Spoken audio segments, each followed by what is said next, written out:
Мясо, колбаса, майонез, пирожные, овощи. Боже, сколько продуктов в наших холодильниках в эти праздничные дни. Такое несовместимое разнообразие, я бы даже сказала. Бедные наши холодильники. Тяжко вам приходится. Холодильники выдержат, а вот наш желудок, мясные блюда, салаты, фрукты, торты, и все это запивается шампанским, вином, виски, соки, компоты. Кажется, у меня голова закружилась. Голова спасется, не спасется наш желудок. Если вы едите все, что я перечислила выше, и никак себя не ограничиваете в еде, то мы идем к вам. Не так хотела сказать. К вам идут панкреатит с холециститом. С возвращением Агуэйсера, друзья! Все мы с утра спешим на работу, и у каждого из нас имеется дилемма. Все-таки с чего начать свой рабочий день? Чашечки чая или кофе? Желательно, конечно же, с утра позавтракать. Желательно не плотно, потому что существует так называемый второй завтрак или ланч в европейских странах. Но выходить из дома с холодным желудком тоже не очень хорошо. Чай можно заменить чашечкой кофе, по большому счету, с учетом того, что вместе с кофе вы еще хотя бы шоколадку съедите. И ни в коем случае, друзья мои, на голодный желудок чашечку кофе не заедайте сигаретой. Это очень важно.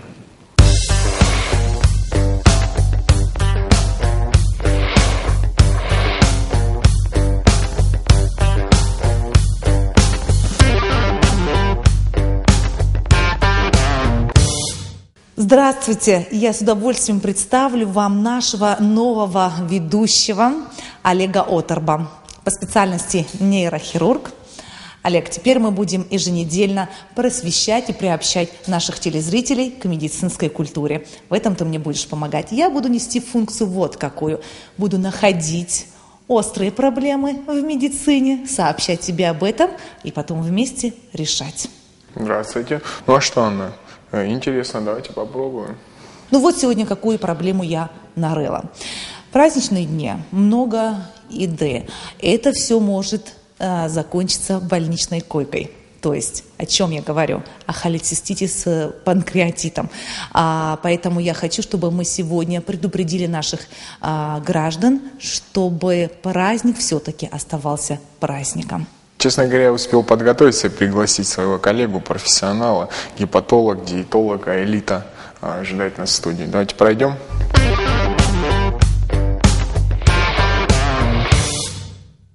Элита, здравствуйте. Здравствуйте.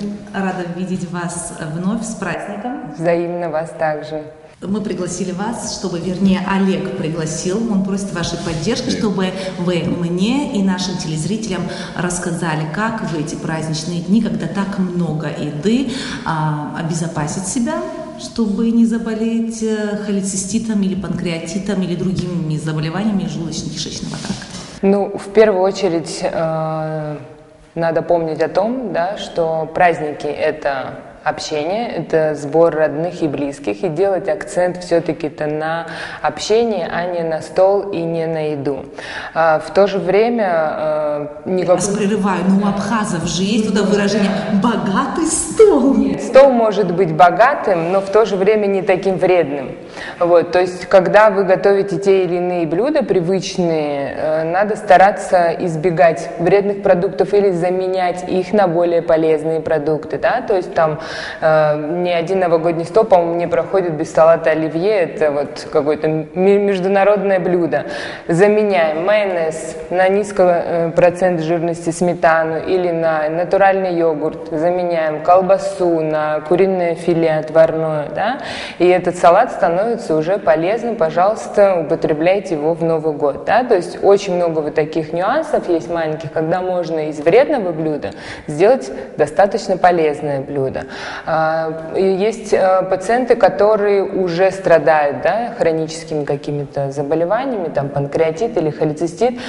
Эти пациенты должны принимать дополнительно какие-то ферментные препараты для того, чтобы разгрузить свою поджелудочную железу и помочь ей справиться даже с теми самыми полезными блюдами. Можно я все время буду задавать вопросы, раз ты молчишь? Ну, я просто как-то так и не вклинился в ваш диалог. Я просто так понимаю, что тут важно даже не количество еды, а качество. Можно съесть миску салата, да, овощного, большую миску салата, она не будет такая вредная. Или можно съесть маленький жирный копченый кусок мяса пожаренный, да, пусть он будет маленький, но он будет более вредный и может привести к последствиям таким, да, о которых мы говорили уже, нежели вот эта большая миска салата. То есть надо выбирать те продукты, которые менее вредные, и употреблять их в большем количестве, чтобы, ну, не осталось места, да, в желудке на... Чтобы человек почувствовал насыщение. Да, то есть начинать всегда стоит с каких-то закусок, с легких салатов, очень полезно и, в принципе, очень многие этого придерживаются, где-то за 20-30 минут до застолья выпить стакан воды или чашку там травяного чая или просто чая для того, чтобы уже как-то насытить свой организм. Но все-таки, Алита, учитывая, что передача наша направлена на аудиторию дилетантов, скажем так, а можно какие-нибудь препараты, может быть, экстренной помощи, если у людей возникли какие-то боли? И помощь – это ферменты, и это не совсем даже как экстренная помощь. Я бы, наверное, посоветовала бы всем людям, страдающим и не страдающим, да, употреблять ферментные препараты непосредственно во время застолья, либо же сразу после застолья. Да. К сожалению, назвать эти препараты я не могу, вот, но любые ферментные препараты в аптеке, их очень большой спектр. То есть без рецепта врача можно пойти купить препараты, которые... Не называйте, чтобы не рекламировать. Да, совершенно верно. Вот, они доступны, есть в любой аптеке, можно их приобрести. От них не будет никакого вреда? Нет, от них не будет вреда. Еще очень многие боятся, что к ним бывает привыкание. Это не так. То есть эти препараты, по сути, это те же самые ферменты, которые вырабатывает непосредственно наша поджелудочная железа. Это вот в помощь поджелудочной железе. Мы извне просто... Да, извне просто добавляем эти самые ферменты. Да. То есть они не будут чужеродными для нашего организма? Нет. Вот я просто хотела уточнить, вы там с одной фразой сказали, что лучше начинать трапезу с овощных салатов, да? А мы же чаще всего как начинаем наше население, я имею в виду, с мамалыги, с копченого мяса, сыра. То есть надо от этого отказаться, если мы хотим иметь здоровый желудок, а начать именно с овощных салатов. Да, совершенно верно. Еще есть такое правило, называется 1 к 2. То есть на один кусок там жирного какого-то продукта, да, или там сладкого, да, что-то, ну, калорийного, надо съедать 2 куска овощного блюда. То есть тем самым компенсируя, организм насыщается больше овощным блюдом, нежели там, если вы съели кусок мяса, значит вы должны съесть там 2 ложки какого-то овощного салата, да, опять кусок мяса и снова 2 ложки овощного салата. Еще надо учитывать, что клетчатка, которая содержится в овощах, она будет стимулировать моторику, да, желудочно-кишечную. Ну, тем самым не будет задерживаться ничего вредного в организме. Очень еще, кстати, хороший такой совет: после уже застолья можно съесть дольку лимона, которая помогает расщеплять вот эти жиры, которые в продуктах. Но хочется оговориться и сказать, что многие думают, что употребление лимона или там киви, ананасов, да, то, что содержит кислоту, сжигает жиры, и люди от этого худеют. Нет, просто если непосредственно вы съели кусок мяса и заели долькой лимона, то в желудке, да, это жиры быстрее расщепляются. Но если вы вчера съели кусок мяса и сегодня поели дольку лимона, никакого эффекта от этого не будет. Ну, еще один вопрос, если позволите, в пользу интересов сильной половины населения нашей страны, что касается алкоголя. Это очень важный момент. Да? Выбирать более слабоалкогольные напитки, да, шампанское, вино, желательно, чтобы это было сухое вино. Если вы предпочитаете сладкие или полусладкие вина, то лучше их разбавлять минеральной водой негазированной, либо лед добавлять. Ну и нежелательно употреблять алкоголь на голодный желудок. То есть перед этим съесть пару плодов оливы или там кусок сыра, чтобы желудок не был пустой. Часто, кстати, алкогольные напитки запивают каким-нибудь сладким соком. Нет, этого лучше не делать, лучше запивать просто минеральной водой. То есть объем увеличивается и концентрация алкоголя снижается. Еще бытует мнение, что не стоит понижать градус. Что вы скажете по этому поводу? Понижать градус? Да, действительно. То есть если вы начали с крепких алкогольных напитков, да, потом переходить на слабоалкогольные напитки не стоит. То есть лучше начинать с аперитива, более легкое, да, и не смешивать. Если вы пьете вино, то вы пьете весь вечер вино, да, а не так, что вы выпили бокал вина, потом бокал шампанского, там что-то крепкое, то есть лучше не мешать. Скорее это происходит, видимо, из-за нарушения вкусовых рецепторов, да, не потому что C2H5OH он в вине содержится, и в водке, и в виски. Нет, конечно, да, то есть это больше еще дело привычки, да, то есть культура питья в каждой стране, она своя, вот, поэтому европейцы, допустим, они всегда начинают с аперитива и постепенно переходят к более крепким напиткам. Будем подтягиваться к Европе? Да. Аэлита, а вот как почувствует человек, что у него возникли проблемы с желудком? Какие симптомы появляются? Это могут быть боли в верхних отделах живота и, в принципе, по всему животу. Да? Если мы говорим о панкреатите, об остром панкреатите, то это опоясывающие боли. Иногда они отдают и в спину тоже. Да? Может быть и чувство жжения, дискомфорт, тяжесть, да? Так называемый в эпигастре. Вот. Но обычно все пациенты понимают, что что-то не то, и желательно, вот как только почувствовали вот это что-то не то, обратиться к врачу и не заниматься самолечением, потому что они начинают сами где-то что-то сосед сказал, там еще кто-то что-то сказал, начинают сами себя лечить и приходят к врачу, когда уже немножко поздно, да, и врачу... Можно уточнить, вот к какому именно специалисту? Гастроэнтеролог, да, либо терапевт, если нету гастроэнтеролога, то это терапевт, который, в принципе, тоже может справиться с этой проблемой.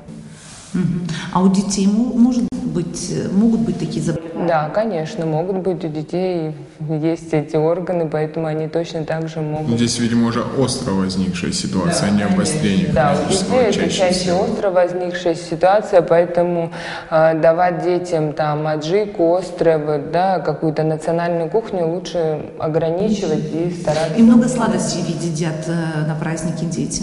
Да, это тоже большая проблема, да. Могут быть последствия, потому что все сладкое, это все жирное, в основе всегда лежит масло, да, яйца в большом количестве, это все нагрузка на поджелудочную железу.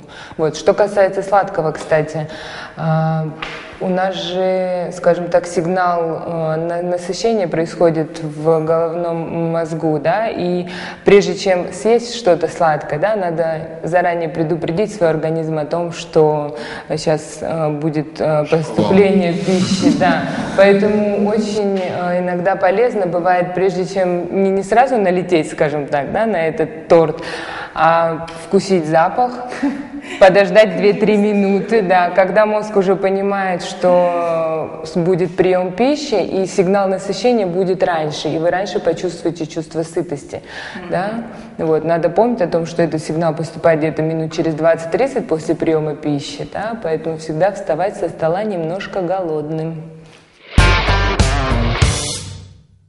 Скажите, еще такой момент, все-таки передача наша приурочена особым днем, да, праздничным. Мы знаем, что сейчас время Великого Поста, и, к счастью, есть такие люди, которые ограничивают себя в еде, вот, своего рода аскетизм в 21 веке, вот, но не все из них, конечно же, делают это правильно, то есть заканчивают свой пост. Как известно, постился там какое-то определенное количество дней, а потом с первого же дня набросился на еду, то есть...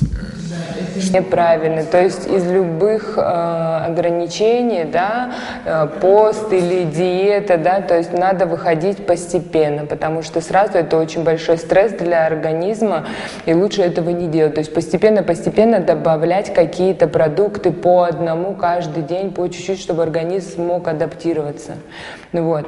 Еще у нас как делают многие, там, если знают, там вот праздник будет, застолье какое-то, да, они за 2-3 дня ничего не кушают, чтобы потом в застолье этого лучше не делать, да, то есть можно предупредить так называемое переедание за столом.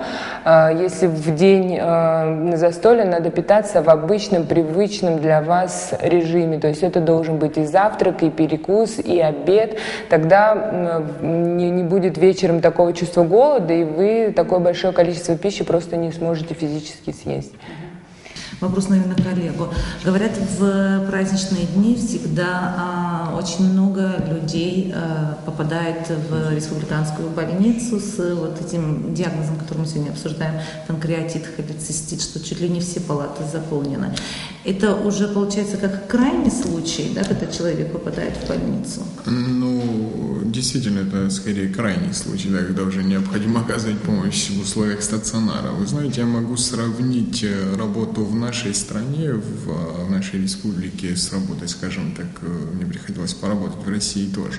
Вот, и я могу с гордостью заявить, что наши люди-то чревоугодием особо и не страдают, несмотря на то, что мы верующие в основном-то своем, но такого прям фанатизма не проявляем в этом. То есть это не потому, что по-библейски нехорошо, но потому что у нас существует так называемая культура общения и посиделок за столом. Вот. И опять-таки я могу переадресовать свой вопрос. Ведь говорят, что раздельная пища за столом – это очень здорово, но с учетом нашего абхазского застолья мы можем четко сказать, что у нас есть это. То есть мы отдельно держим сыр, отдельно мясо, отдельно варится мамалыга, то есть если это национальная кухня, да, то есть у нас нет такого, чтобы мы навалили кучу продуктов питания в котел, сварили все это. То есть это очень здорово помогает. Исходя из всех этих моментов, можно предположить, почему все-таки наши абхазы всегда были аксакалами. Это не нюанс, радикальный фактор. И потом качество продуктов тоже. Все свежее обычно, это все свое, домашнее, чаще всего бывает это. Кстати, встретить абхаза с лишним весом у наших предков редко. Такого не было, да, редкость. А сейчас вот, и, видимо, в канун праздников тоже люди набирают вес. Это естественный процесс, да, просто у многих праздник это не один день, а он затягивается на неделю или на 2 недели. Вот если отмечать один день праздника, да, то лишний вес набрать очень сложно, надо очень постараться. Да, ну и в защиту, прошу прощения, перебил, в защиту людям с избытком массы тела хотелось бы сказать, ведь это не всегда булимия, обжорство, да, то есть бывают люди, которые страдают действительно, допустим, при опухолях центральной нервной системы, да, это может быть. Исключение, но, к сожалению, чаще всего это все-таки нарушение именно вот культуры питания. Да, вот если вы обратили внимание, то более взрослое население, оно действительно не страдает так ожирением. У нас сейчас очень большая проблема, и тенденция идет к тому, что дети вот такой подростковый возраст, 13, 14, вот 15, 16 лет, вот у них вот это больше проявляется, потому что эти фастфуды, они в сухомятку в школах что-то перекусывают. Очень интересно. Да, и это приводит к этому. Ну вот, поэтому вот хочется обратиться к родителям и сказать, чтобы они все-таки следили за тем, как же питаются их дети, и стараться, чтобы это был полноценный рацион. Но все-таки нужно задать этот вопрос. А последнее время это своего рода ноу-хау-мода такая появилась, генно-модифицированные продукты, такое ГМО слово звучит не очень хорошо, если морфологически прислушаться к нему. Вот все-таки это имеет место быть в нашей жизни, если человек перекусывает в ресторанах быстрого питания, скажем так. Лучше, конечно, ограничиваться, да, в употреблении. Но, по-моему, это не принципиально, по крайней мере, по себе. В Абхазии, мне кажется, с этим проблемы нету, вот, потому что у всех есть родные какие-то люди, которые живут в деревнях, которые, вот, да, если это сезон, то всегда есть изобилие овощей, и фруктов, и мясо всегда домашнее можно, и курицу, то есть в этом смысле в Абхазии проблем нету, и это очень здорово. Автоматически делая выводы, на праздники отправляйте детишек дедушкам и бабушкам. Совершенно верно. И их порадовать, и себе без такого вреда. Да, совершенно верно. Понятно. У меня вот все вопросы, в принципе, я задала, ответы получила информацию. Я надеюсь, что наши зрители слушали внимательно и сделают для себя выводы. Сделайте для себя выводы, чтобы потом не попасть в республиканскую больницу в эти праздничные дни. Спасибо, Элита, что пришли, ответили на наши вопросы. Вот. Мы будем надеяться, что все будет хорошо. Мы все сказали, но не поздравили Элиту с праздником. Вас тоже я поздравляю, всю страну я поздравляю с праздниками, вот, и желаю в эти праздничные дни не болеть. Лучше подумать лишний раз о том, стоит ли это съесть, чем потом попасть в больницу. Счастливо и вам. Счастливо.